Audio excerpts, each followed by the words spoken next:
Hi everyone, I'm going to share my ideas for the multisensory activities that were outlined in the Husty and Jackson article. So the first one was the mystery canisters. So I thought this was like a really great activity and that this one would be kind of difficult to modify, but I thought it would be really great to do this activity at the beginning of a unit and then also do it at the end of a unit too. So that way you could see the students' growth in their vocabulary and what they've learned in describing the different items. So I also thought that you could keep the same items or you could use different items depending on what you felt like would work best for your class. Another idea I had would be to modify this activity slightly and turn it into a sort of mystery show and tell. So my mom is a kindergarten teacher and she does mystery show and tells where the students will bring in an item and they'll use like 3 words to describe the item and then the other students will have to guess what they brought in. So I thought you could take this a step further, obviously for older students, and have them use the vocabulary that they're learning in class to describe their item, and then after that, the other students could try to guess what their item is, and then they could, pass it around the room and have them touch it and feel it, so there's still that multisensory component to it. So for the window panes, I thought this would be a really neat activity to do using real objects and having students find real objects either at home, around the school, outside. So they would, have to bring these objects in and then classify them and further describe them.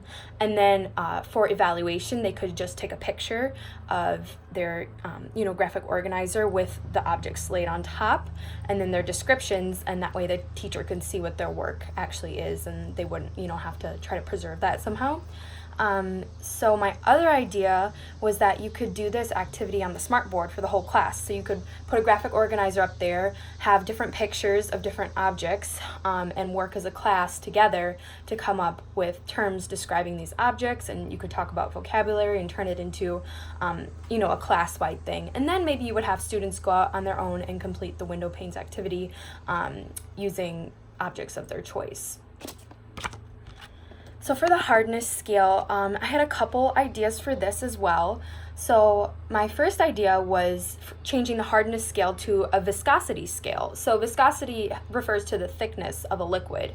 So you could have students classifying different liquids in terms of their viscosity. So you might have, like, for example, water, and then you would have syrup, which is obviously thicker than water. And that would pose maybe an even greater challenge to some students for who, it's easy to figure out the hardness, but maybe viscosity would be a greater challenge for them. So I think that would be another way to kind of, bump up the activity. Taking it a step further, you could also allow students to select a property to make a scale for. So they would have to design some sort of test, that would compare the different objects that they had picked, and they'd have to figure out like where each of the objects rates depending on whatever property they chose. So obviously hardness and viscosity are examples of that.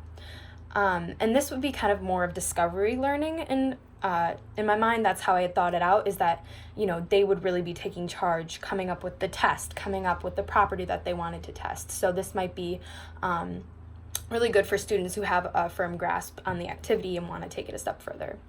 And finally, for the bag and tag activity, I came up with 2 ideas. So the first would be like a live or a living dictionary.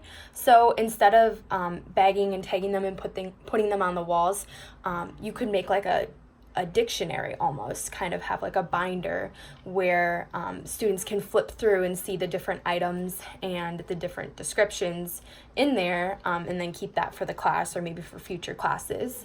And then my second idea was to do the bag and tag activity kind of as it's intended, and then maybe you would set up the different items and the descriptions and the words around the room, and then maybe you could invite students from younger grades or students from other science classes to come in and view the science museum, and students from your class could then explain the different terms to the students and take them around the room. So that would really be a good way for them to practice the vocabulary that they're learning. So these were just some of my ideas.